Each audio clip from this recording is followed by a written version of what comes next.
படவேட்டு அம்மனுடைய ஸ்தல வரலாறு பார்த்துடலாம். ரைவத மன்னர் அமைதி, நல்ல ஆரோக்கியம் வேண்டி ஒரு யாகம் செய்ய அதிலிருந்து அன்னை தோன்றுகிறாள்.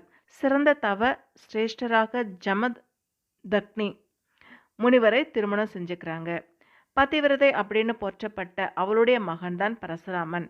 கற்பு அப்படிங்கிறது மனம் தொடர்பான விஷயம் அப்படிங்கிறதை அன்னையின் கதை மூலமாக நமக்கு தெரியுது.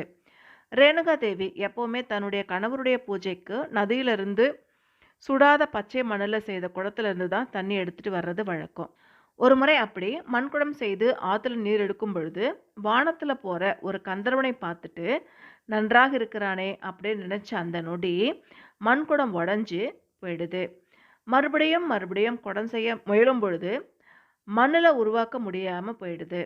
இதை தன் ஞான திருஷ்ணல ஜமதக்னி முனிவர் தெரிஞ்சுக்கிறாரு. உடனே தன்னுடைய மகன் பரசுராமனை அழைச்சு ரேணுகாவினுடைய தலையை வெட்டி எடுத்துட்டு வரும்படி சொல்றாரு. தந்தையினுடைய வார்த்தையை மீறாத மகன் உடனே சென்று தாயினுடைய தலையை துண்டிக்கிறாரு. அதை தடுக்க முயன்ற ஒரு சலைவக்கார பெண்ணுடைய தலையும் துண்டிச்சு விடுறாரு. அதுக்கப்புறம் தந்தையோட வந்து விஷயம் கூற முனிவர் மகிழ்ந்து உனக்கு வேண்டிய வரம் தருகிறேன் கேள் அப்படின்னு சொல்றாரு. உடனே பரசுராமன் தாயை உயிர்ப்பித்து தரும்படி கேட்கிறாரு.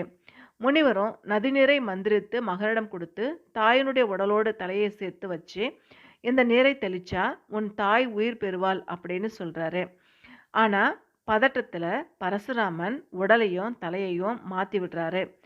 சலவை பெண்ணின் உடலோடு சேர்க்கப்பட்ட ரேணுகா தேவி படவேடு கோவிலின் அமர்ந்து காட்சி கொடுக்குறாங்க.